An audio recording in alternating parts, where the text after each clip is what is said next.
This video is about the history of the United States of America in the 20th century. This video is for the purposes of English Maturita. Therefore, I have omitted many important things which happened in the 20th century, and I have chosen only some, probably and hopefully the most important ones, on which you can focus while dealing with this question. We can start with the Great War. The Great War was the name for the First World War, and it was called so because it was probably the first war which crossed the borders of many countries and even continents. The United States entered the war in 1917, joined UK and France. Russia was formerly also on the side of the United Kingdom and France, but after the Communist Revolution, Russia had a lot of their own problems to deal with, and therefore UK and France appreciated very much the help of the United States. USA and the Allied powers became victorious, or the powers of the Triple Entente became victorious, and subsequently USA became more and more involved in European politics and trade, and in the course of the 20th century they became more and more involved in the politics of the whole world. The president who was leading the United States in the war was Woodrow Wilson, and this is a very interesting political figure, and especially for the people of the Czech Republic, because Woodrow Wilson knew President Masaryk, the first Czechoslovak president. They became friends while Masaryk was in the United States prior to the foundation of the Czechoslovak Republic, and this also helped the foundation of the Czechoslovak Republic. We owe a great deal to the United States from this political perspective. Woodrow Wilson was also an interesting figure because he was the father of the idea of League of Nations, which was an organization which preceded the United Nations. This man was really interested in keeping peace, not just throughout Europe, but throughout the whole world. As many US presidents, Woodrow Wilson was also very controversial, and sometimes he's considered to be a naive political figure. The period known as the Roaring Twenties came after the US involvement in the First World War.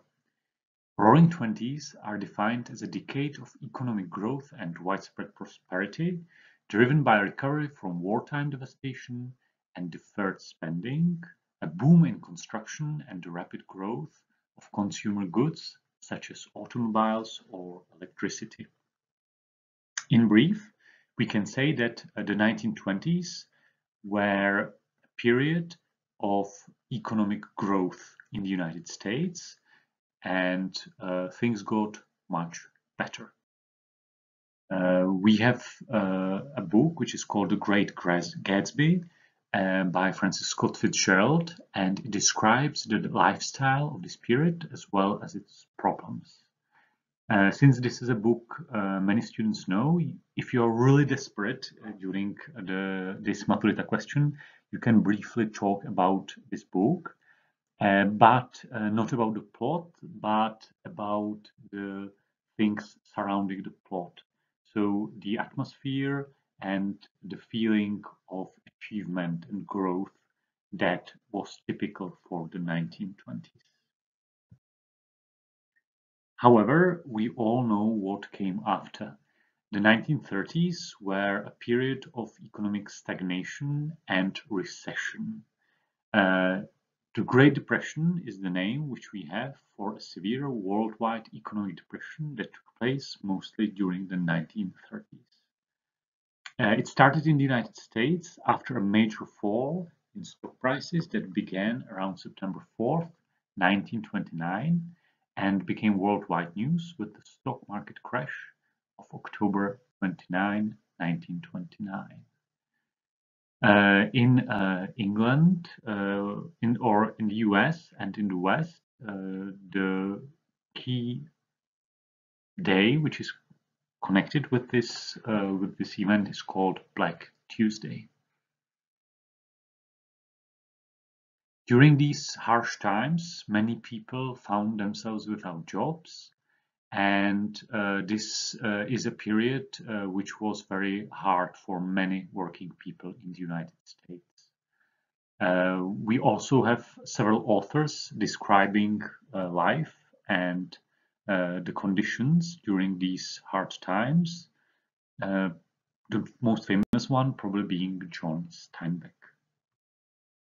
If you are interested, you can watch a video about the most famous photograph from this period, and it's The Migrant Mother by Dorothea Lange. I will put the link to the video in the description. To help to recover from these hard times, there was a program which it was called the New Deal. To be more precise, the New Deal was a series of programs, public work projects, financial reforms, and regulations enacted by President Franklin Delano Roosevelt in the United States between 1933 and 1939. These projects focused, for example, on public constructions.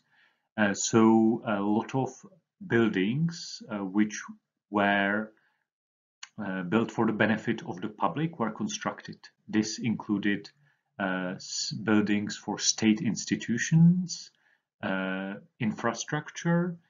For example, the famous tunnel connecting New York and New Jersey was built, and also dams.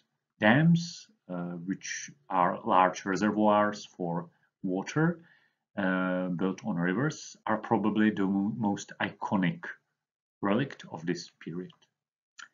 This was inspired by Keynesian economic theories, and if you're interested in economics, we will appreciate if you will mention something about John Maynard Keynes.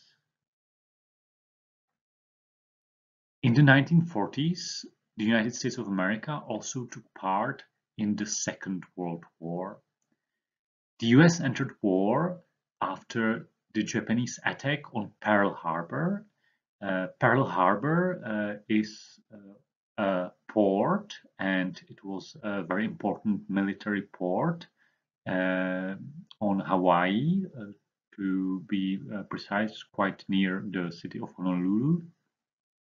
And this attack was quite devastating and shocking for the United States as a nation.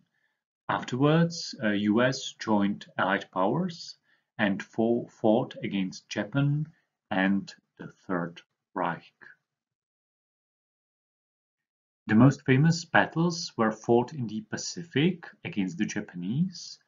They were mostly naval and air battles, but confrontations happened on some islands as well.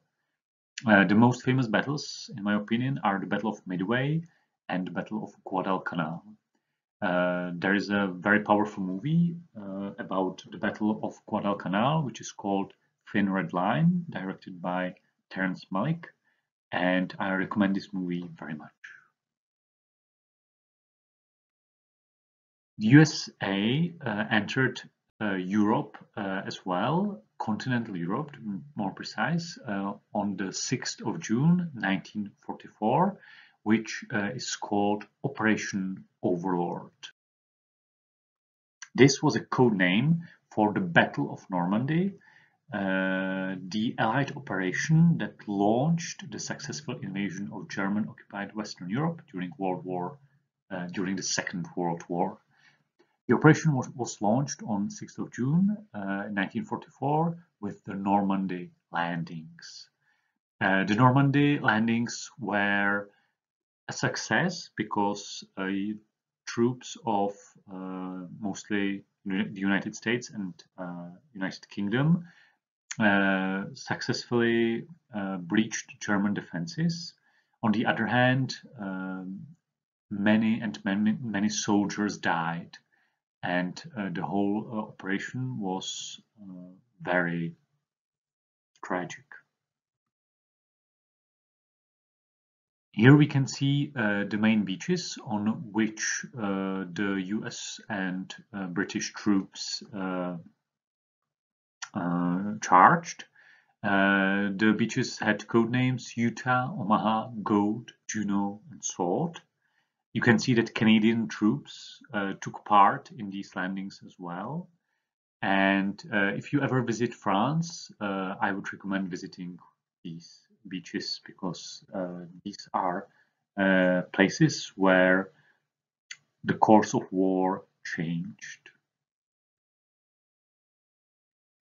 The Normandy invasion consisted of 5,333 Allied ships and landing crafts, embarking nearly 175,000 men. The British and Canadians put over 75,000 troops ashore, and the Americans 57,000 and a half, for a total of over 132,000, of whom about 3.4 thousand were killed or missing, in contrast to some estimates of 10,000. The United States of America helped to defeat Germany in Europe, and some of these operations were led via Normandy. Some of these operations were led via southern Italy. There's also a famous book, Catch-22 by Joseph Heller, which describes the adventures, or maybe it is more precise to say the experience of the bombing crews of US bombers, which were flying from southern Italy to their missions in Europe, in northern Italy and Central Europe as well. Again, Catch-22 is one of the greatest books of the 20th century, and I recommend it very much. The end of the war is connected, unfortunately, with two quite brutal incidents. The bombings of Hiroshima and Nagasaki, which happened in August 1945. The United States of America needed to end the war with Japan, and they needed to prevent more casualties on the US side. Therefore, President Truman decided to take this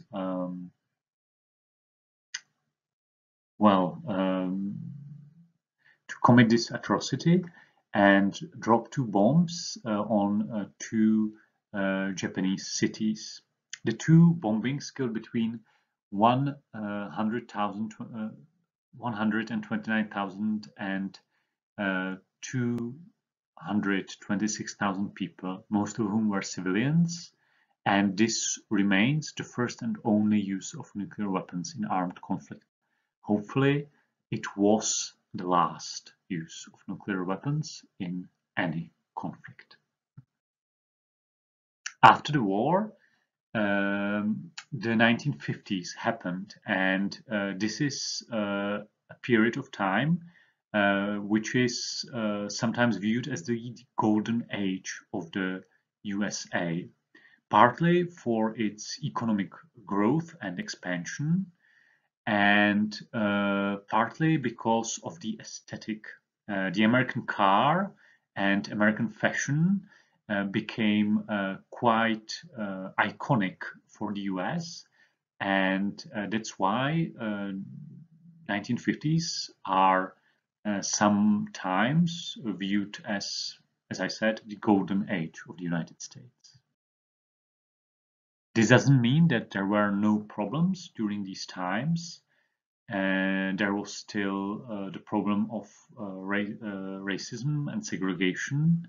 But after the war, this period is viewed like the turning point when things started to get better.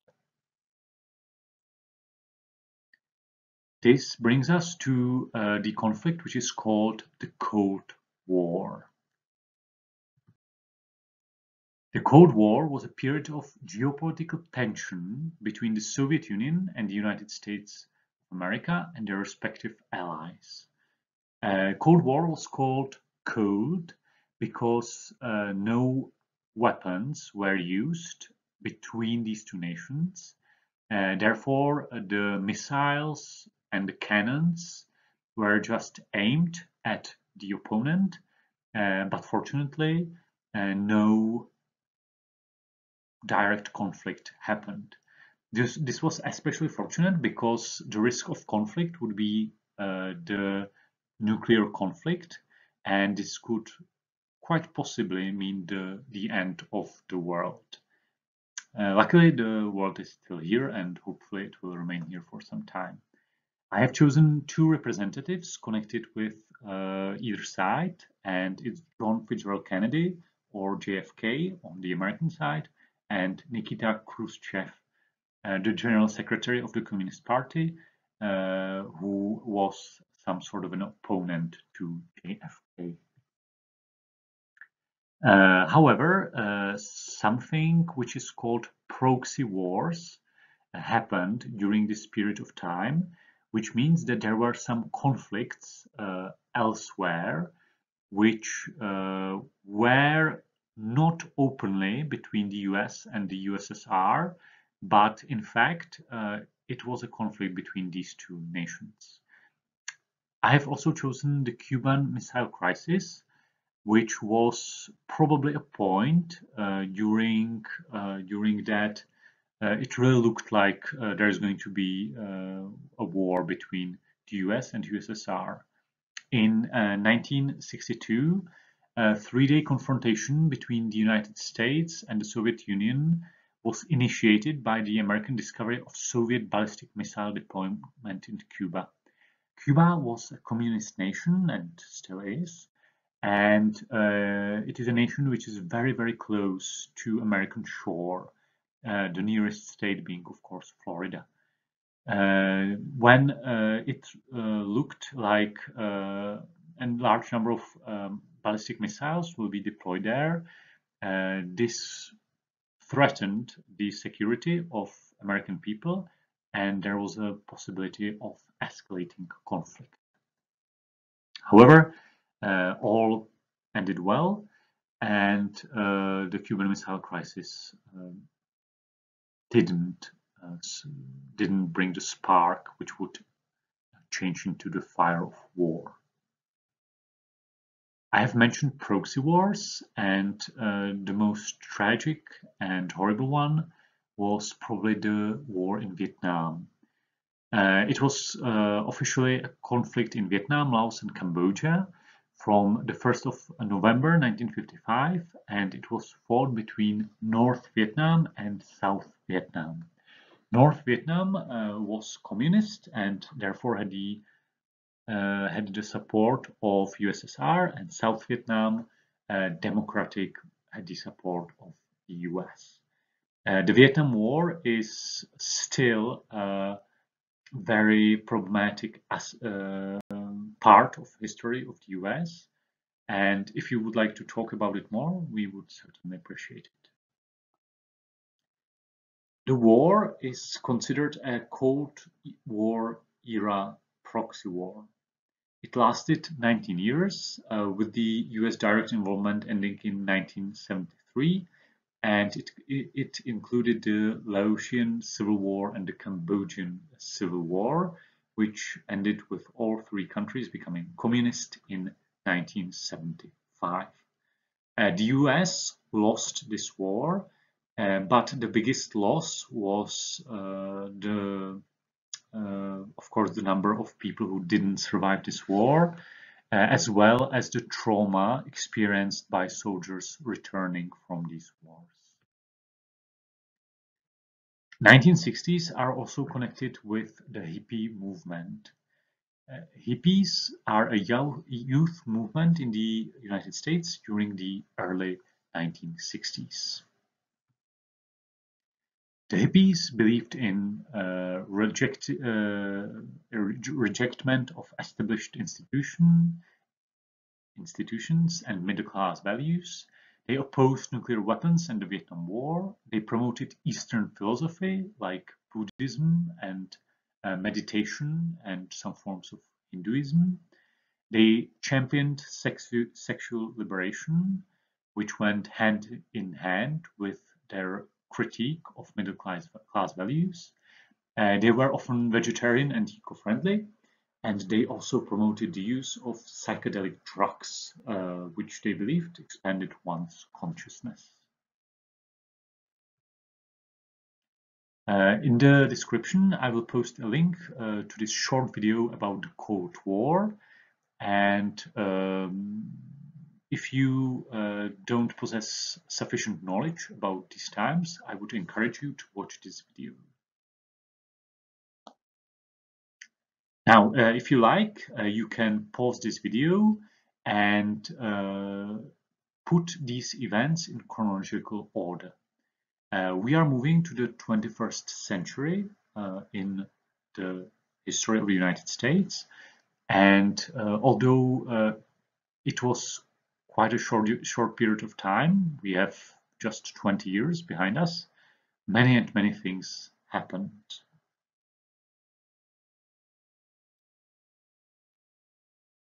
Here you can see the solution, and I hope that at least some of you guessed correctly.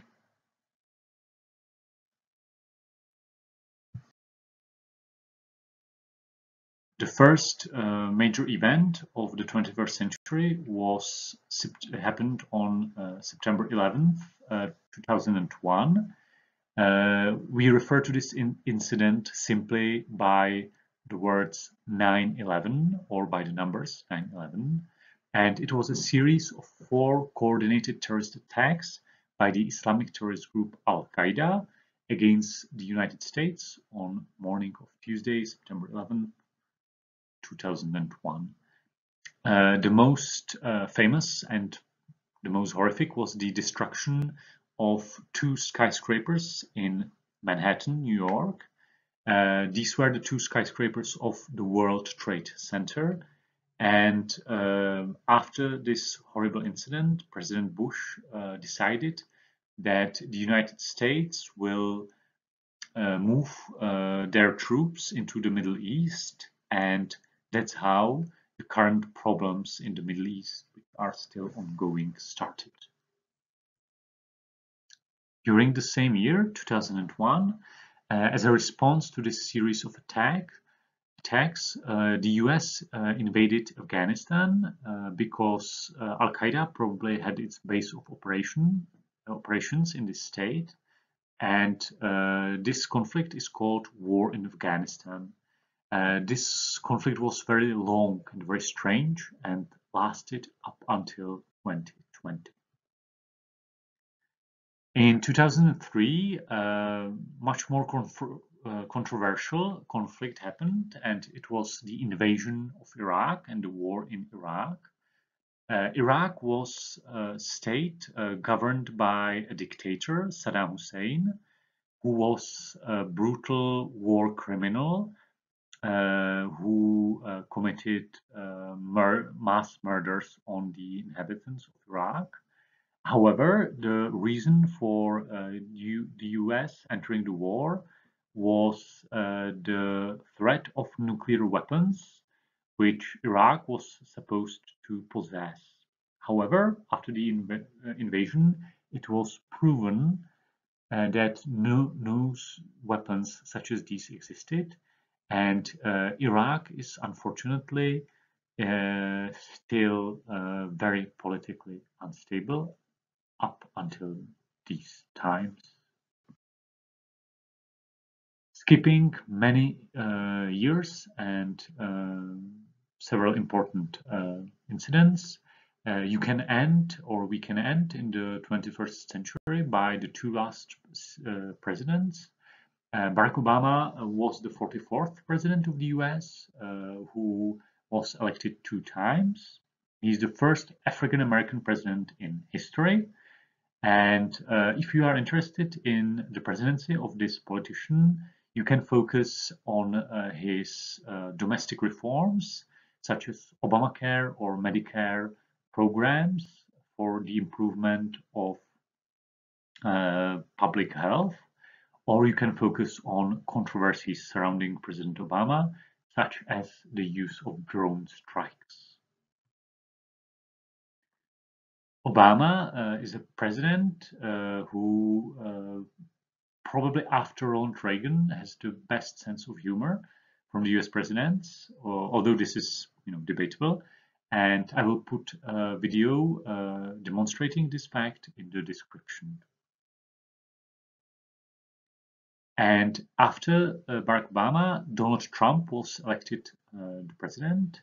He's the 45th, he was the 45th president of the US, and his presidency ended in January 2021. If you are interested in the presidency of Donald Trump, you can also focus on talking on his past as a businessman and celebrity, on his groundbreaking marketing and campaign, or you can focus on the controversies surrounding Mr. Trump.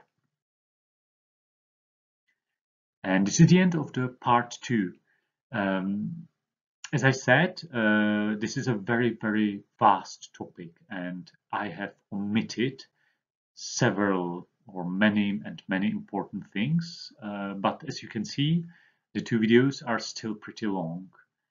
This means that when you pick this question, you have to move forward fast.